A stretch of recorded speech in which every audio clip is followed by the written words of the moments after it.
politics of fear and hate are wrong. We love you and politics of compassion But America, and love are right. we are not going back.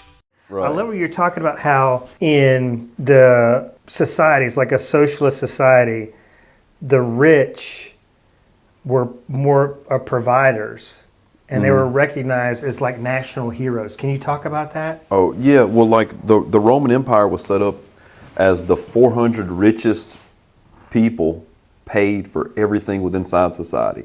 They helped build the roads and the towns, and they had running water, and that was paid for, the cisterns and stuff, by the 400 wealthiest people, because there was a certain amount of money and they knew who had it, and they would count it up and those people would pay for those things. And it was an honor to do that because they were looked at as, at the time, taking care of their fellow person, right? Yeah. They were making a society that helped everyone. And that's kind of the thing that we're missing as far as like a society that makes sure that everyone is at a level that isn't poverty, that isn't struggle, is better for everybody.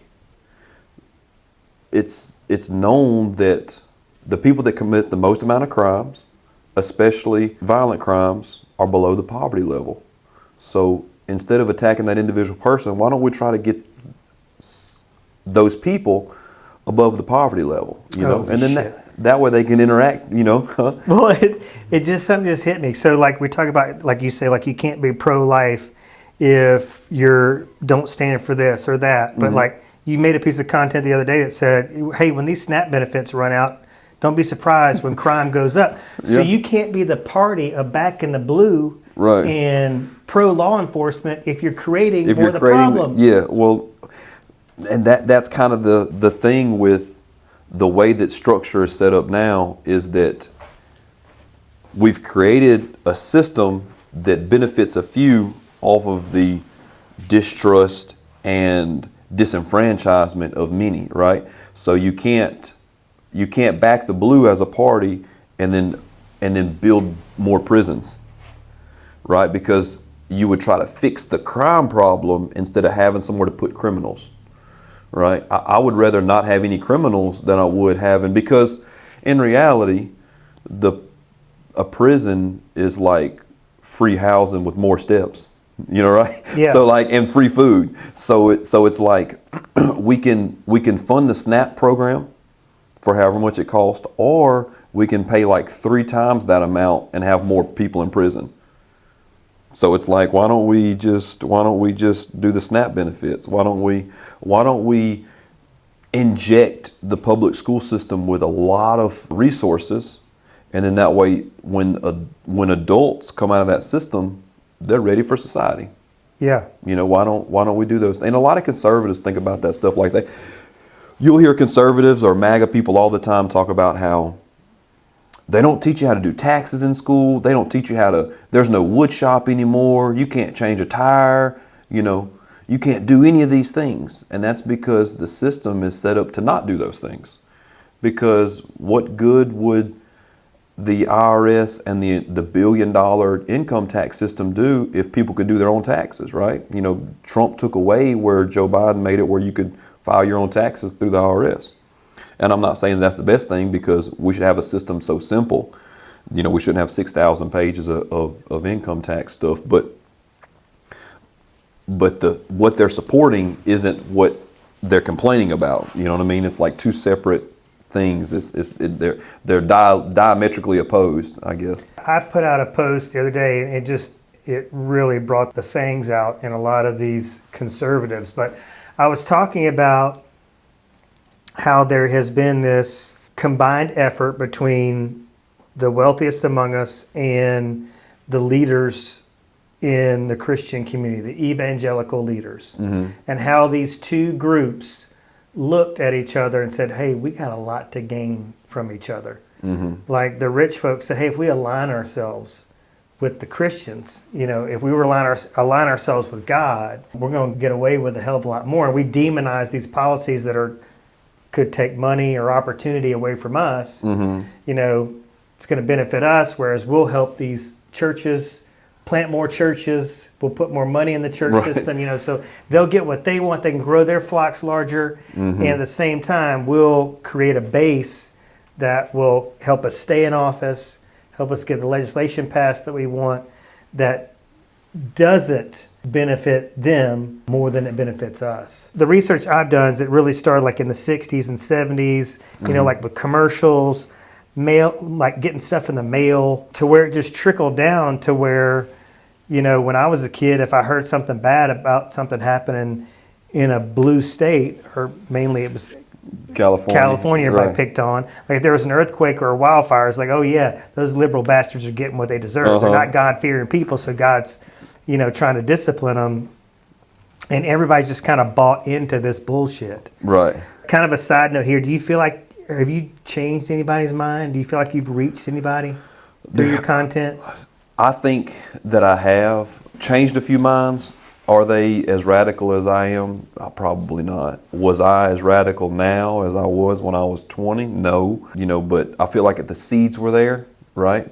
So anybody that was raised not, super authoritarian and stuff, I think that they can engage with my content in a way that helps break down something that they still might be harboring. The same way that I consume and have conversations and I break down more of the ways that the system has enacted on me. Like I said, patriarchy, which we haven't spoke a lot about, harms all of us. The system of patriarchy is a hierarchy, and it puts, children at the bottom and women below that, and then, black men there, and then white men at the top. And it's a power structure. If the content doesn't change someone's mind, what it does among everything else is it calls for a community of people that are understanding. Like I make a post once a month, and I get people to put what state they're from in the comments, and then they connect with other people in that state, because if they like and enjoy my content, then they should be friends. Because to have a mass movement means you have to know your neighbor. And sometimes in the world that we have now, you can't know your neighbor because of you're to the grindstone for 80 hours a week, and so sometimes our own line is the only place that we can have a minute to breathe. But if you meet someone that is your five, I know there's been several connections in my comments where there'd be 5, 10, 20 minutes down the road from each other, which is great, because those are the people that are going to help take care of you, right? Someone in Texas isn't going to help me get my youngin' somewhere, they're not going to do it. But someone around Mobile is, so.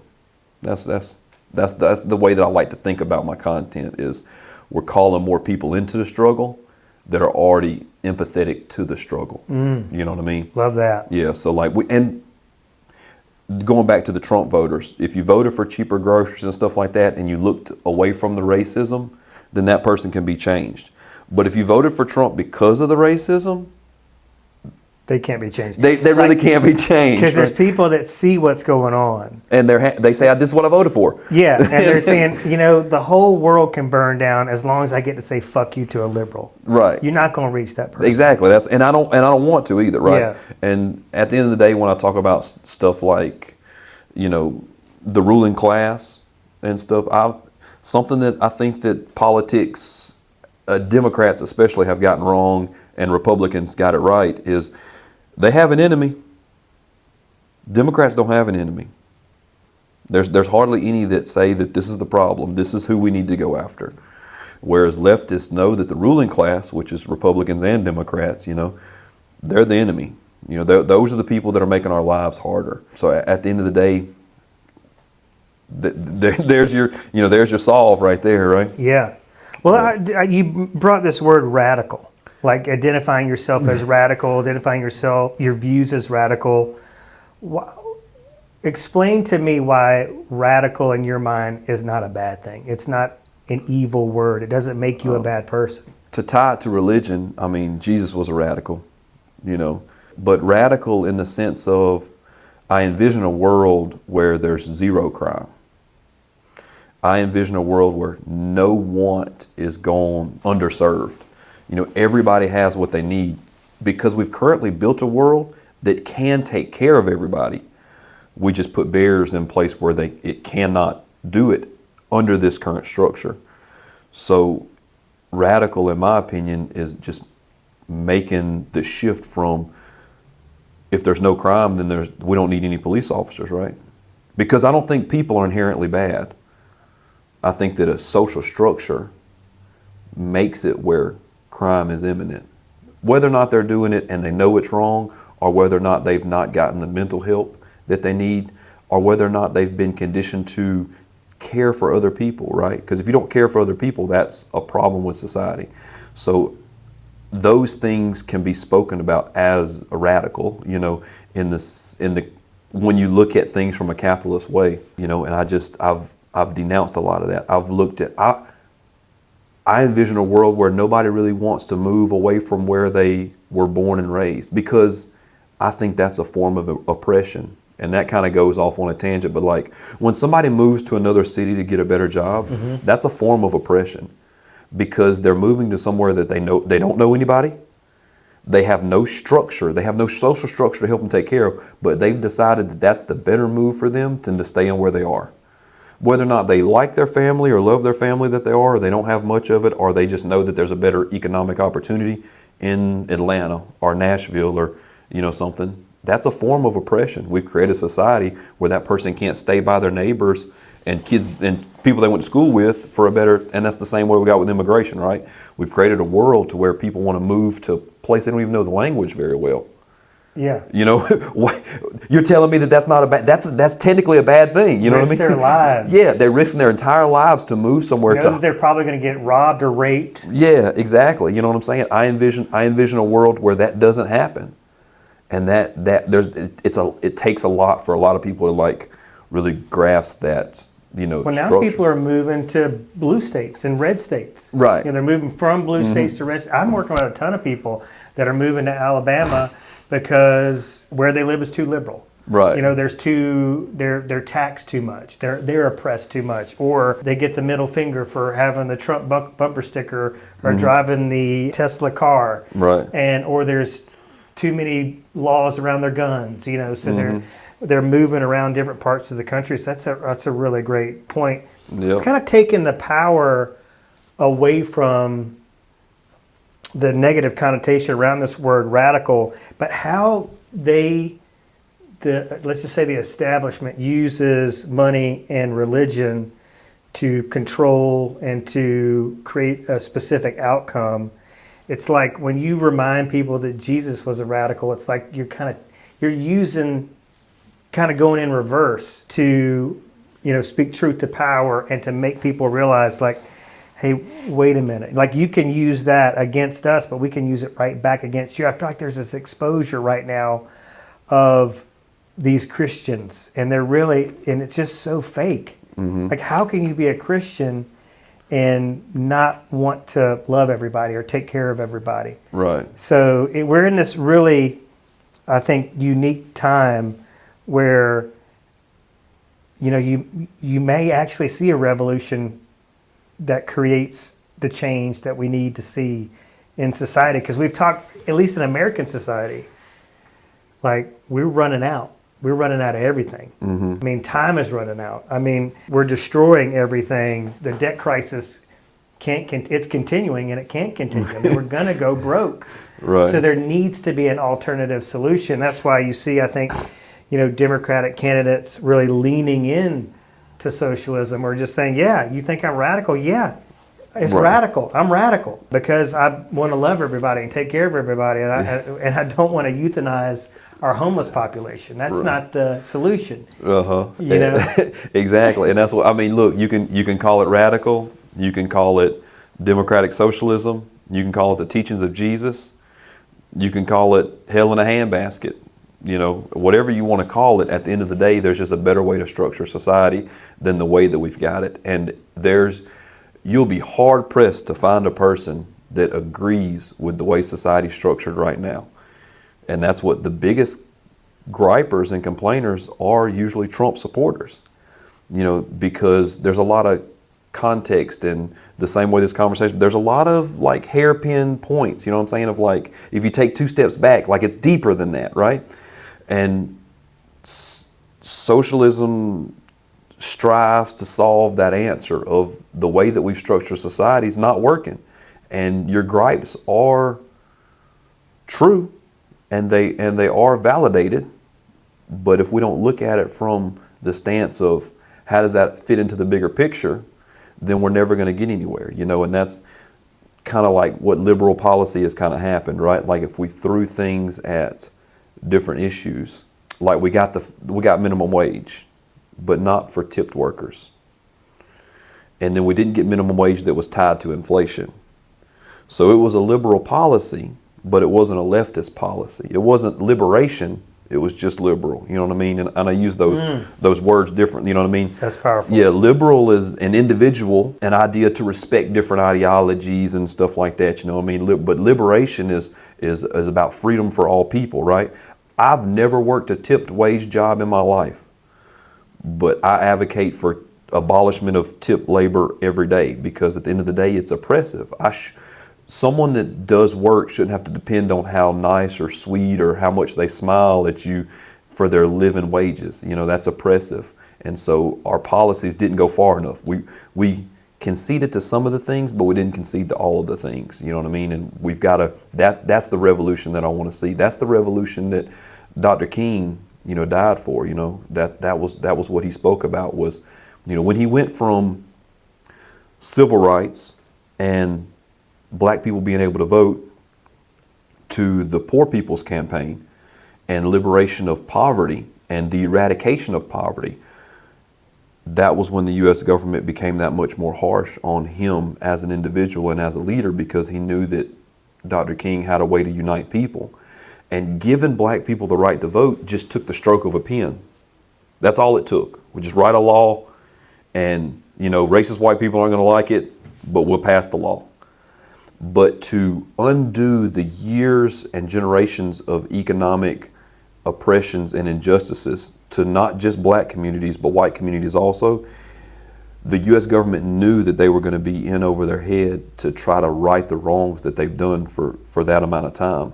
And they said the best way that we can do this is to nip it in the bud. And they took the figurehead of that movement out, you know, along with other, you know, Fred Hampton Jr., and of course Malcolm X and several others. You know, they jailed. But at the end of the day, like, liberal policy, the right to vote; liberation, the right to economic justice and freedom for people, right? And the way to be able to move in society as equals instead of having to fight your way to be an equal in society, you know? Yeah. Hey, fellow Blue Dots, we would love for you to connect with us on social media. We're on Instagram and TikTok at Raised Red Living Blue. Okay, back to the episode. Have you started kind of maybe trying to make this point in your content about trying to get people to stop this left versus right and start to realize, hey, it's more top versus bottom? Yeah, I try to do that a lot. When I talk about the right, I try to do it in a way that's funny, that calls it into being funny. And sometimes maybe not, but because sometimes you get pissed off. Yeah, so that's what I'm saying. Sometimes I get. You'll lead off the content with get fucked. Yeah, you know, and because the moment might call for that, right? Yeah. You know, and emotions are validated, you know, and at the end of the day, it is a bottom versus top. And we do need a restructuring of society. And the left versus right, which I've explained this a couple of times in videos, you know, during the French Revolution, everybody that were common folk sat on the left side of the building. So the bread bakers, the shopkeepers, you know, the mercenaries, everybody was on the left side. And the right side was the nobility that collected taxes for the king that sat at the front of the building. When they all sat and they were going to have a meeting, they were going to have a democracy. And the left kept making demands that the nobility and the king didn't want to honor. And so they stormed out and they caused a revolution. And that's where left versus right comes from. And so if you are a working class individual and not a nobility, you're on the left. You know, leftist policies should liberate you. Liberal policies might not, because liberals are still capitalists by nature, and capitalism hurts working class folks, you know. And so it's not a left versus right issue, because in reality, it's just confused leftist. We're all actually leftist, everybody. You can be a conservative leftist, And you don't have to get gay married. You can get straight married. You know, you can do that as a leftist, but you also understand that gay marriage is something that you should fight for, even if you're not going to be gay married. You know, you can go through life without ever being married. You know, but marriage in itself is oppressive because of the way that women were subjected to being property back in the day. So, you know, to go off a deep end, that's what my radical view on marriage is, that it's an institution and it's a way that you can claim ownership to people. And so the difference in between being married and being a couple in society is different, you know, from a U.S. government perspective. And that's really not the best way to look at it, because you're creating clauses around the ownership of people by certificates with marriage. That's what I'm saying. That's some of my radical viewpoints and stuff like that, because it comes from an institution of selling women into bondage for men to hold and have house slaves, basically. You know what I mean? Was the way that marriage was, you know, because if you read the old timey literature, women were traded for land and cows and all sorts of, that's a crazy way of thinking about it. You know, the veil was because you didn't know who you were marrying until you lifted up the veil. That's a crazy time in life. You know what I'm saying? Like that's a crazy thing to think about. So my radical take is like, we probably shouldn't uphold the system that oppresses women like that, you know? Well, and it's just funny, like hard right wing like women, just like hard right wing Latinos, like these people, or black people, or if I meet like a super MAGA gay person, I'm like, what the hell is wrong with you, man? Like you got some trauma in your life. But women especially don't seem to know that Project 2025, for example, wants to take away the right to vote and give it to the head of the household, right, which kind of speaks to this oppression you're talking about in the right. relationship of marriage. But me being a straight white dude, it's kind of tough to have those conversations, because I don't want to ever be looked at as like I'm speaking down on or to or whatever, you know. So the best way that I try to frame those conversations is just that if there's a policy or a law or a group of people that says that you shouldn't be able to do all the things that I can do with my straight white privilege, that's a problem for me. If it's not a problem for you, then okay. But it's a problem for me that you can't do everything I can do. You know what I mean? Like that's a problem with me. And so I don't want to be part of the system that says that other people shouldn't be able to do whatever I can do, right? And so I try to uphold that on a daily basis. And sometimes it's not even about their individual, I mean, because we all have trauma, you know, but it's sometimes more about like the way the system's been. It's a story, you know, it's smoke and mirrors, right?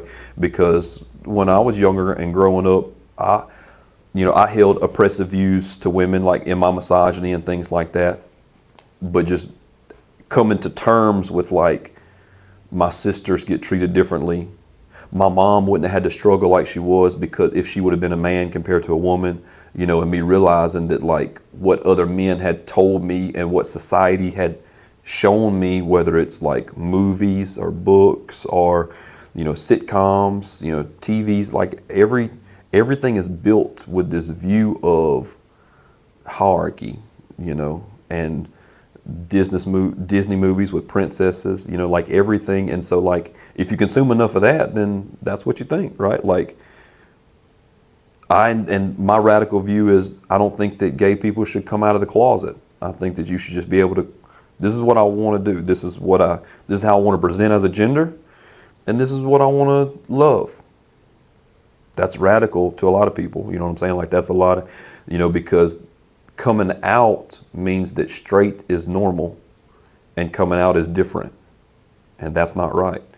You know what I mean? And so, well, and that's a whole nother podcast about, about how, you know, so many right-leaning people feel like gay is a lifestyle. Right. You know, it's a choice versus science. It's crazy. There were some really good points, though, that were made, I think, that maybe we lost when the footage cut out. But, you know, talking about politicians that, you know, that are inspiring you right now, we talked about Mondani in New York City, but you made like a great point. Like the people that do not want him to get elected are spending more money in that effort than he's trying to tax them. Right. You know, it's crazy. The guy that the friend of Trump who stroked the check for 130 million to pay the troops.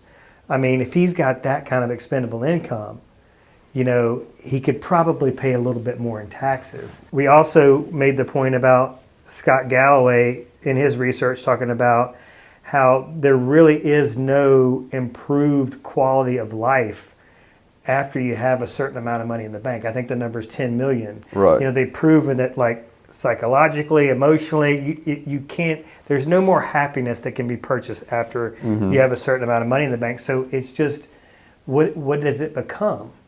It just becomes just a token, a playing card, you Yeah. know, and so that's kind of obligations that we have as people to make sure that we aren't actively creating bad situations for other people, right? So like as a business owner, you shouldn't tell people that that's what the market says that you should get paid, so that's what I'm going to pay you, and the rest is mine. That's a moral deficiency within inside of you, right? Because if you're making over 10 million, or if you have over 10 million, then why are you paying somebody $20 an hour?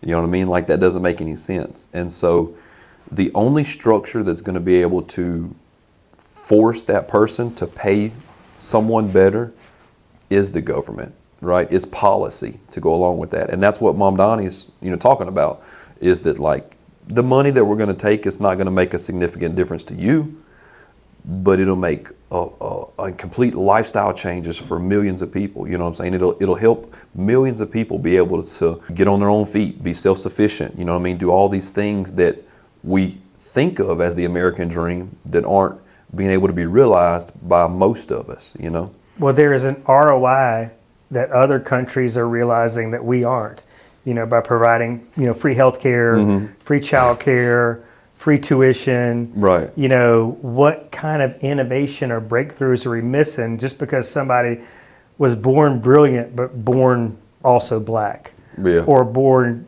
dirt poor and just never able to fight, you know, out of, you know, their circumstances, to overcome their circumstances. Right. And So that's very real. oh, it's a very real thing. You know, how many more Einsteins are there? If you don't give access to be able to see, you know. And there's a friend of mine is from Palestine, and the way that they do their school structure is everybody has the opportunity for school. And around high school, they have testing and stuff like that, and then they look at their other records and stuff like that. But basically, what you score on this opens up opportunities for secondary school. And if you get, let's just say 80 or 85, then you can be a mechanical engineer, and you can be this, and you can be that, and you can be a school teacher if you have a 90, and if you have a 95, you can go to be a doctor, you know, you can be a lawyer, you can be this, you can be that, but like it, and then all that is also free. So it's like their system is set up to where you go, everybody has the same school, and then we figure out who would be the most successful into these positions, right? Because the way that our system is set up now is if I have enough money, I can be a doctor. I would be the worst doctor. I would be the worst doctor that they're, you know what I mean? I'm not great at doing those things, I don't think, but I'm a great electrician, you know, because that's where my mind kind of works at. But how many people are doing electrical work that would be great doctors, but because they don't have the access to the schooling, they don't have access to the schooling. You know, Cuba has more doctors than anywhere else per capita. Wow. Yeah, it's mandatory for their doctors also to serve 2 years in an underserved community. So Alabama would benefit from systems like that. They do the same type of grading system that Palestine does, and then once you graduate, you're placed in areas, I mean, of course, it's all in Cuba, but you're placed in areas where there is no doctor, or the closest access to a doctor is too far away. So they're trying to make sure that everybody, no matter where you live, has access to good health care. And the way that our system is set up, as more and more hospitals close, Montgomery Hospital is looking at closing. Montgomery, one of the largest cities in this state, is looking at, I know that the Thomasville Region Medical Hospital, you know, in Clark County shut down. That hospital's 10 years old. I remember it being built, and it's closed, and it hasn't been open in over a year. So now that entire community is underserved because we don't have funding, which is made up, right? We have the people.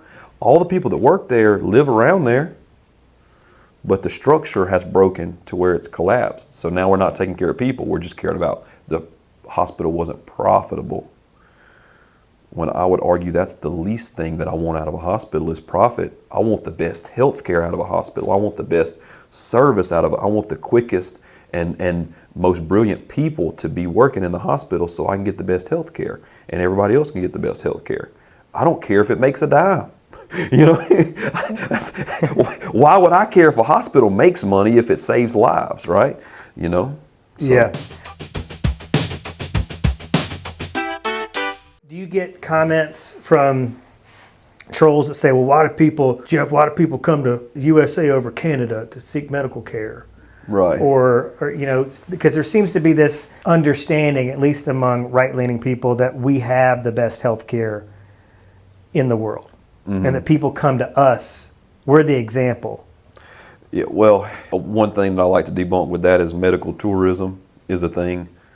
You know, there's plenty of people that are here in the United States that go to Turkey, you know, to get health checkups, and Costa Rica and Colombia. You know, there's plenty of places that are doing good things that don't cost what it costs here. Yeah. So somebody that lives in Canada that might have access to a free healthcare system but still isn't meeting all the needs that that person has, and they have the access to money to be able to buy a different procedure, might come here. Cool, sure.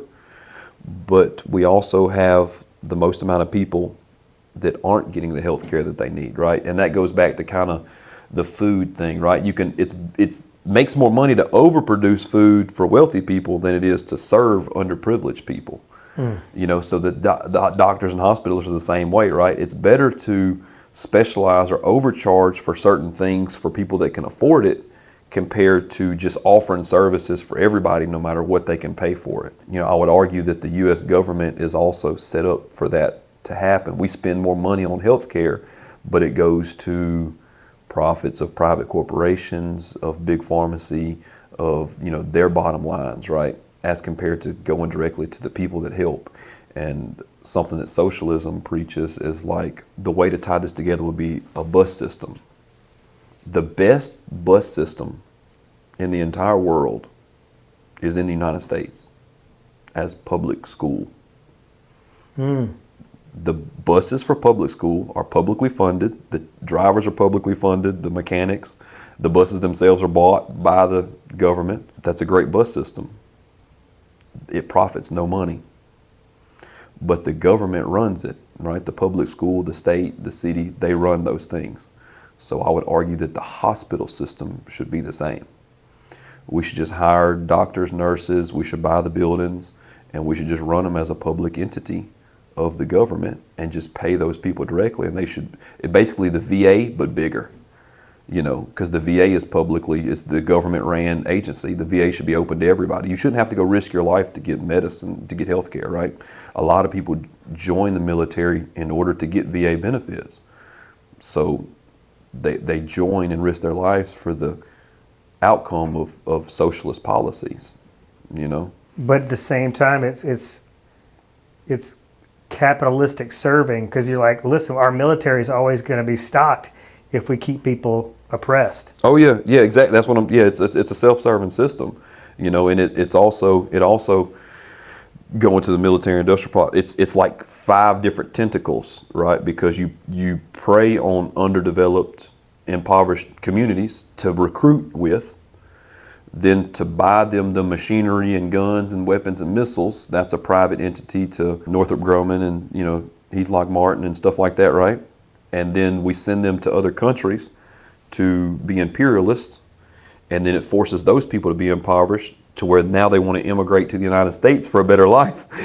So then the capitalists can exploit that cheap labor here and then criticize and demean and also give the conservative talking point of, this is your problem, is these people trying to come here. So then they up the military system and the industrial complex and use the National Guard to kick people out of the country, which uses more federal dollars, which uses, you know what I'm saying?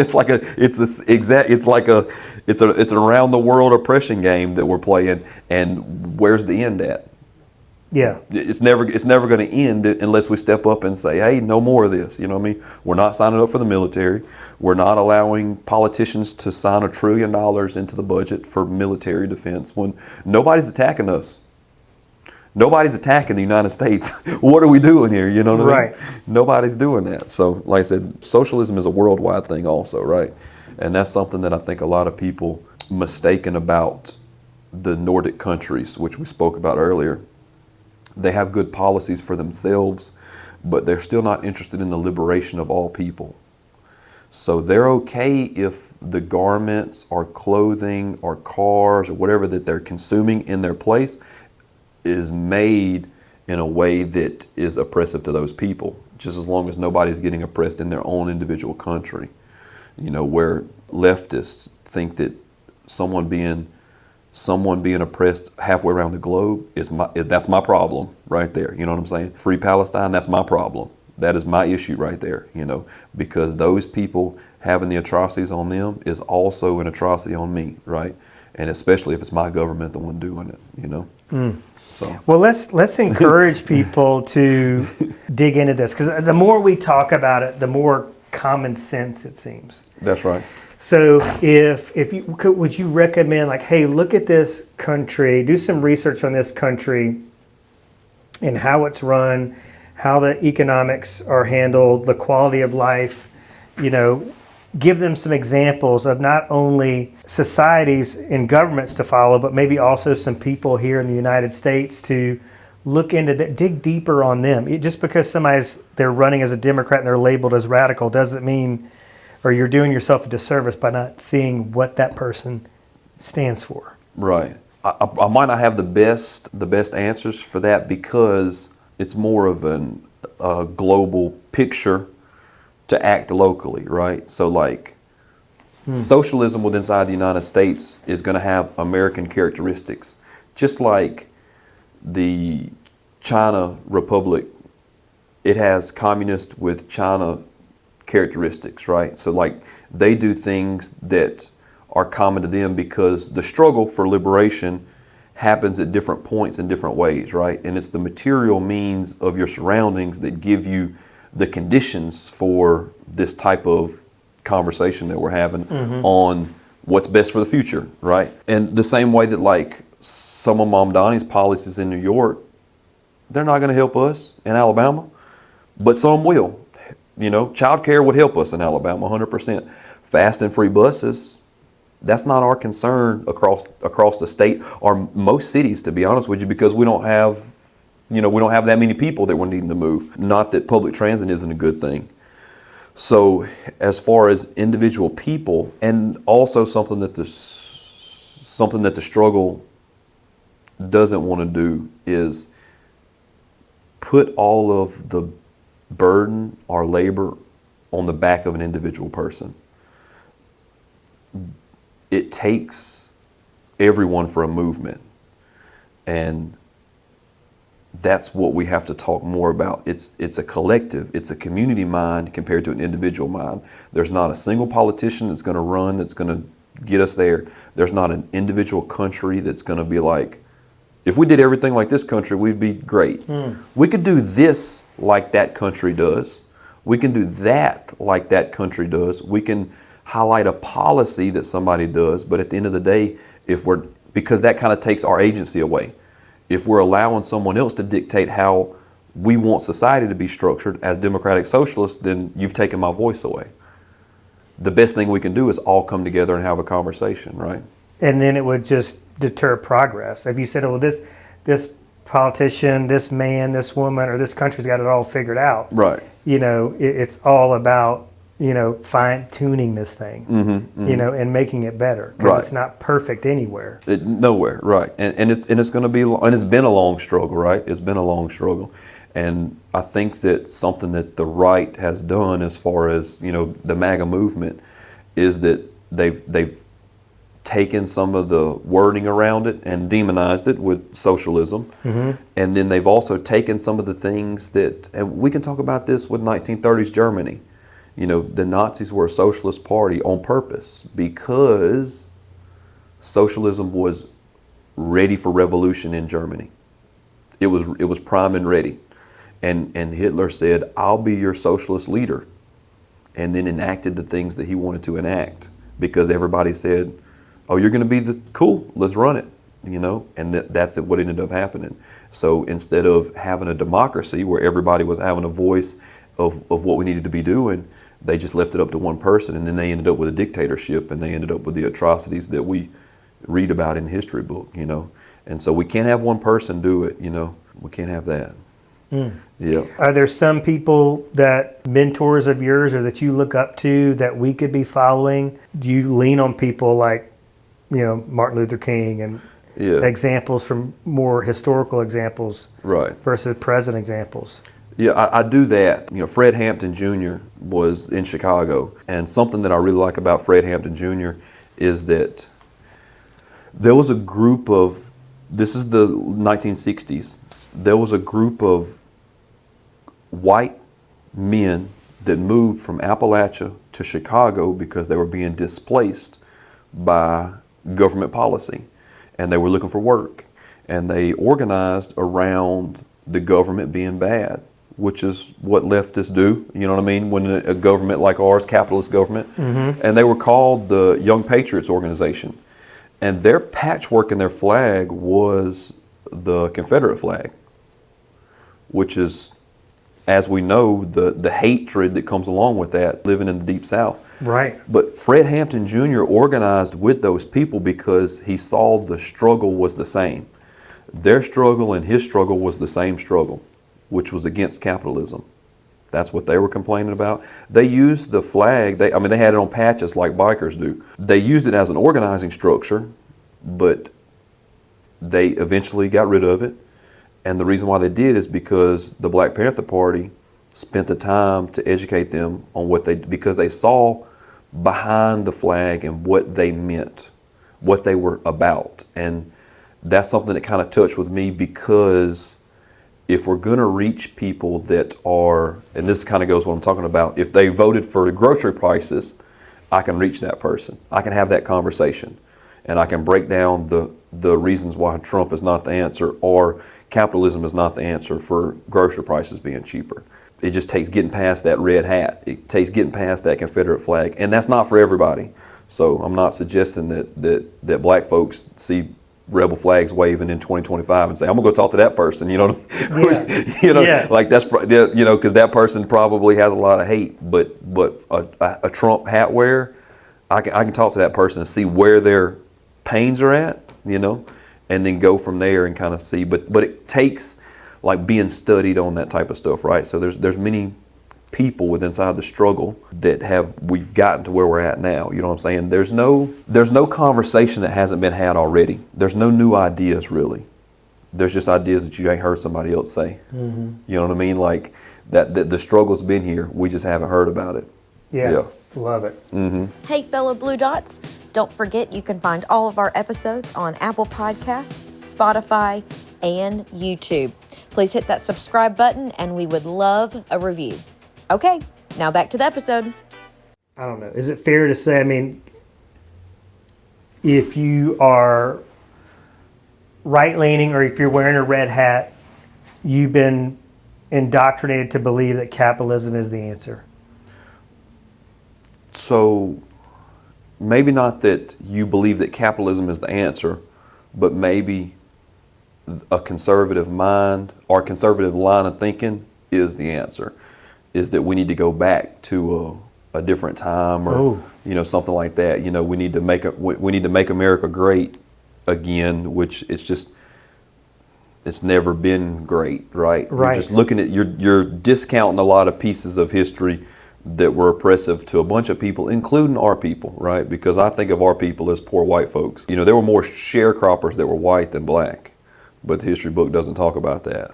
So there was never a time that it was great in history for working class people. So you've been indoctrinated to believe that history is wrong.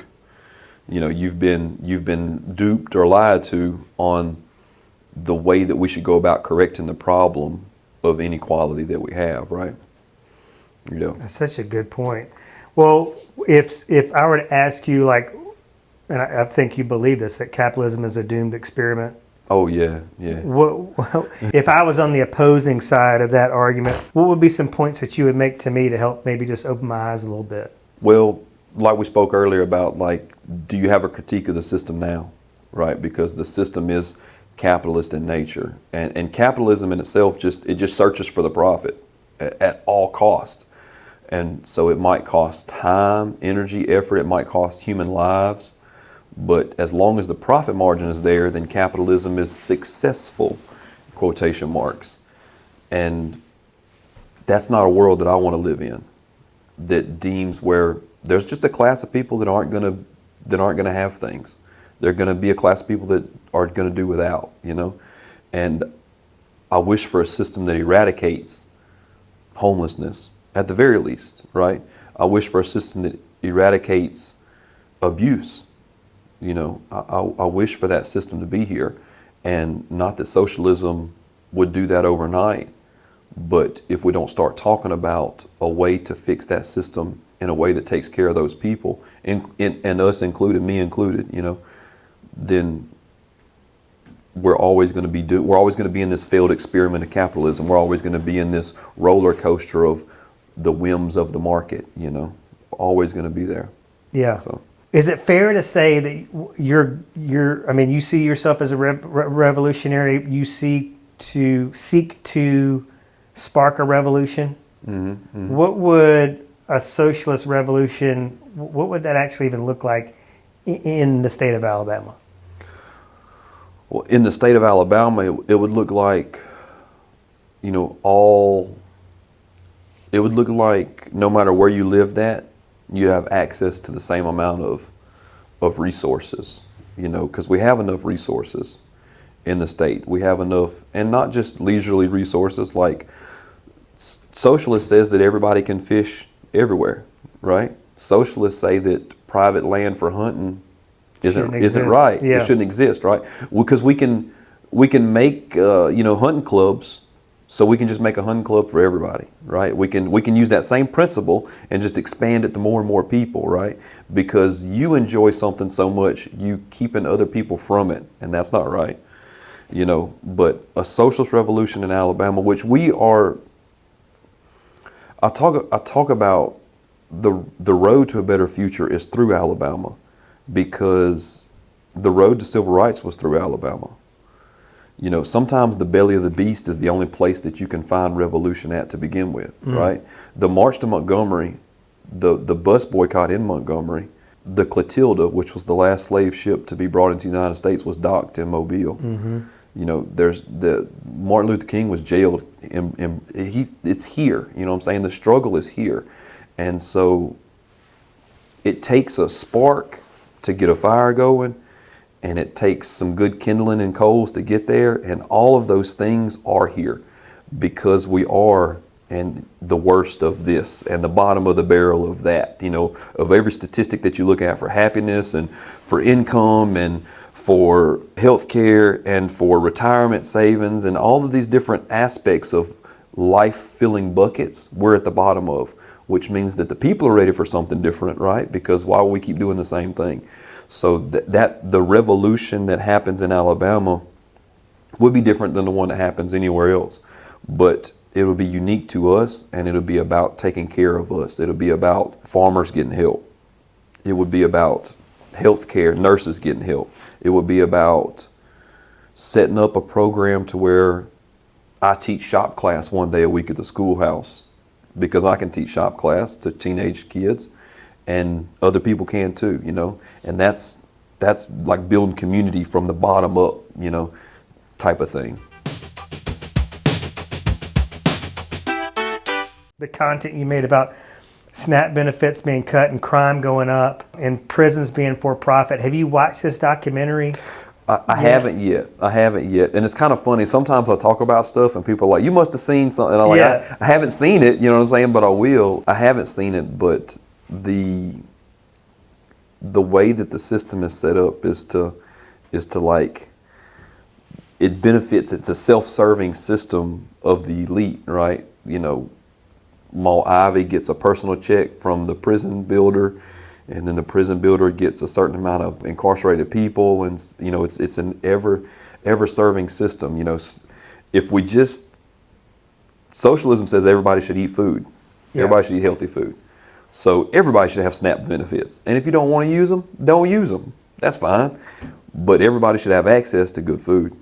And when we don't have access to food, then we'll do whatever we need to get there, which might bring up theft, and then people are being incarcerated for that, and then they're going to go get free food at the jailhouse. And it's like, if we did just give them the SNAP benefits to begin with, we'd have never got to the point to where we also had to provide a roof over their head and then pay someone to do that, which creates a profit motive for this prison industrial complex. So it's like, that's a terrible system.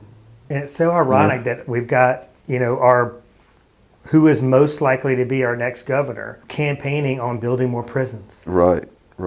Yeah. So there's just this perpetuation of a system that's broken. It's like, let's double down on the brokenness. Right. Instead of really addressing these problems. But, all these hospitals closing and it just feels like hope. My hope is that this revolution, it seems like it has to happen, but is going to be fed by more people feeling it. Because it seems like, unless it affects them, people don't really give a shit.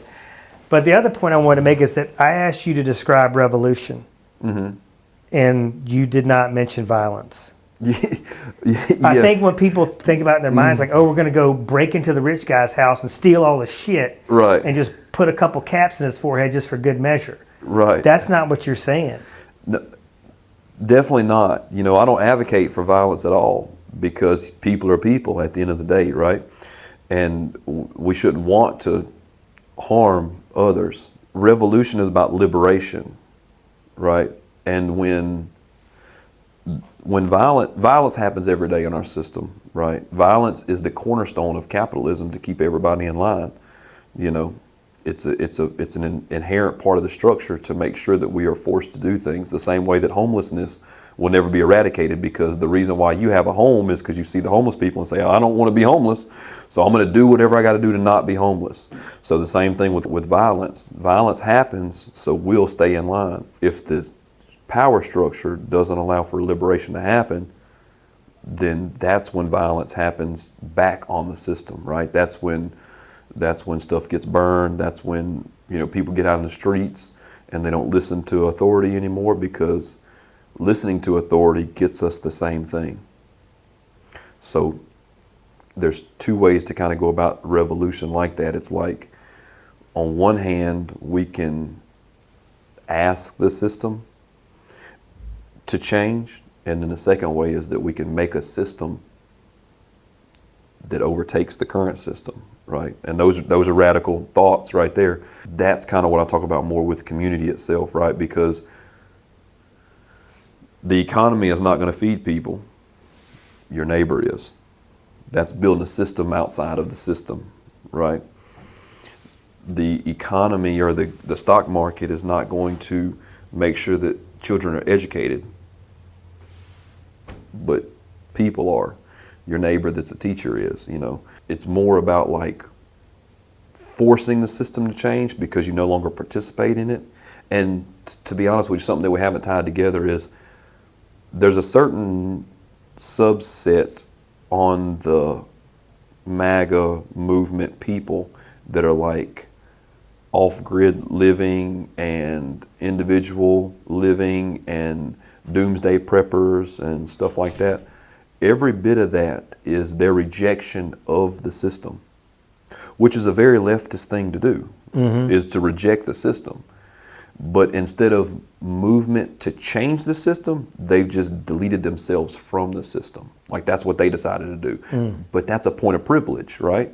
That's only a point of privilege if you can buy enough land to be self-sufficient by yourself. So you just removed yourself from the issues instead of fighting to change the issues, And that's what we got to do more of. We got to call those people in too, because you don't like the system either. You definitely shouldn't be a Republican. If you're living off the land and you're off grid and stuff like that because you don't want to participate in society the way that it's structured, because Republicans like this structure. They want this capitalist structure to still be here, so we got to connect with them somehow or another. Well, it's such great points. I mean, how just some common themes I've gotten out of this podcast is about how we've got way more in common Oh yeah. than we think. Right. There's way more that ties us together than we think. There's so much more we can find common ground on than we think. But do you have any big goals for this, for what you're doing? Are you seeking a bigger platform? Do you ever see yourself getting into politics? Well, to not be informed in politics is a privilege, right? That's something that I learned, coming of age. I ain't spoke about this, but I own an electrical business, and I've been doing that for a little while. I never wanted to be a business owner like that. I never said I'm going to own an electrical business, but the more that I did electrical work, the more that I interacted with people and said, you know what you should do? You should own your own business. That'd be a great thing for you to do if you owned your own business, if you did this, and so eventually I did that, Yeah. and it's working out great. You know what I mean? It's working out great, and people that are working with us are enjoying it. And now that I've started making more and more politically aligned content to speak the message about liberation, more and more people are asking, when am I going to run for office? And so it's like I didn't seek out to run for office. You know what I mean? Like that was not in my deck of cards, basically. But owning a business wasn't in my deck of cards either. So I thought. So it's more about like, where would I do the most good? What should I be doing to make sure that we aren't continuing down this path of scorched earth politics, of this diametrically opposed people, right? Like where can I pull the levers to try to get us on a better path? And if that means running for office, then that means running for office. If that means continuing to make content that's laughable at times, cool. If it's making content that I'm hot about, then I'll do that too. If it's about, I haven't really been making this content yet, but I do make some content about being on the job site itself. But I run my business in a socialist way, where everybody within inside the business knows how much money the company makes, knows how much each employee makes, knows how much each employee is getting paid, how much the job costs, how much we spend on materials, all these types of things, because the best way to have success is for more people to know more things. A closed door policy always ends up with bad faith, right? Even if everything's done properly behind closed doors, then why are you not showing it to the people, right? And if you're not showing it to the people, then that leaves doubt in their mind. So the best way to do it is just open the books up and say, this is what we're doing, this is why I did this way, what do you think about it? And then let's have a conversation, and that's democratic socialism. Like, we didn't do a job because one of the employees said, I don't think that it's best for us to do that job. They weren't even going to the job, but they didn't like the way that the job was set up and the way that things were going. And so we didn't do the job. Because is there a way to measure whether that was a good call or a bad call? Just to have a discussion about it and talk about it, right? I think that it was a good call after the fact, right? But there's no way to guarantee that it was or it wasn't because we never did do the job. But I do see the concerns that that employee had on us doing that job. So I as the business owner, said that those are good, valid points. And if it's not like it hurt us in some way that the business is getting closed down or anything, but that person's point is valid. So how can I be a democratic socialist and I say, I know that you have a point, but I'm the business owner and we're doing it what anyway. I say goes. You know what I mean? Because I've been that employee. I've been that employee before and say, hey, we should do it like this, guys. And they say, who are you? You don't own this rascal. So I think that all of that continues to help me grow as an individual and as a person. And maybe I make more content that's geared around that and show people that there's a better way, because I think to sell socialism to more people is to show it in practice. Yeah. You know what I'm saying? Like, show it that it works. It literally does. It might not be, don't get me wrong, me being the business owner and me running it democratically socialist, it's not the best outcome for me individually, but it's a much better outcome for everybody. And it's also a lot less stressful for me because I don't just there's just not employees. There's people that feel like they have a seat at the table at a business, that they just don't get a ham at Christmas time or a turkey, you know, and a little bonus check. Like, they know that they have buy-in with the company, and they know that the company's going to take care of them. And you can't buy loyalty. You know what I'm saying? You just have to prove it. And that's the way that I think socialism changes the conversation into what's in it for me, compared to, like, let's make sure that everybody's getting taken care of. And in that conversation, I know I'm going to be taken care of, because I'm everybody. I'm one of everybody. So if everybody's getting taken care of, I know I'm getting taken care of, you know? So there's, it just sounds like there's way more ownership of everybody that's in that system. Mm-hmm. I think the naysayers seem to label it as a handout, where everything we've really talked about today is a hand up. Right. You know? So I love that, though. And people fear what they don't understand. So the more you educate them and show them real life scenarios of how this is working in your business, I think that is, like, super powerful. Right. All right. How can we support you? Should we go join our local DSA? Like, how do we get involved? How do we support you? What can we do here? Well, something I probably should have said at the beginning of the podcast is my views on DSA are my views, right? And so DSA is a large organization, and you'll probably talk to 100 different DSA members, and they'll have 100 different points of contention, right?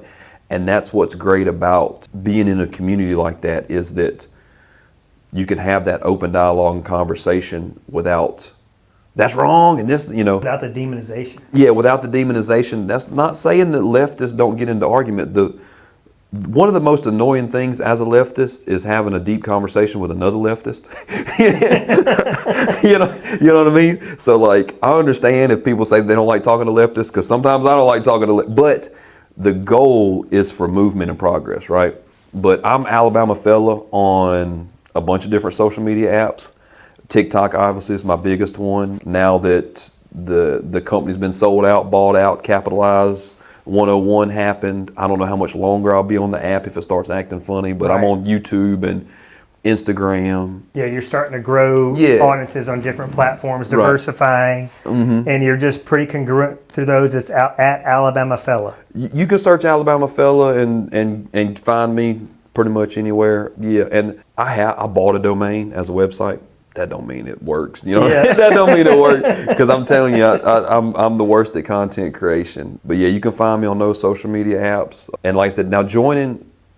The reason why I helped get DSA started in Mobile Bay is because we didn't have a front-facing socialist organization inside of Mobile Bay.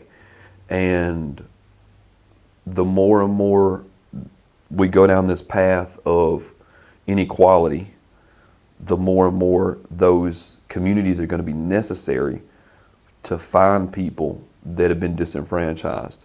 And so I said, no matter what, we got to have a DSA here. So I started talking to more people and got it going. And if you don't have a local DSA and you know 5 friends that would be interested in that, then you can definitely reach out to dsausa.org and get a chapter started. Because I went to Chicago a couple of months ago to the DSA National Convention, and there were thousands of people there from chapters all over the United States, and international people were there. And it was one of the best times to see so many people come together and talk about what the future being bright. Because a lot of times we look, as people that hold these views, we look at the future at how dim and gray it might be and how bad it might look for us in the future. But to be around your people that are thinking and talking about like this, and talking about the Hope Corps and the wins that we can have, is amazing. You know what I mean? So, well, I really appreciate you making the time for the audience to know you. I mean, you're on your way to a job, I guess, right? Yeah.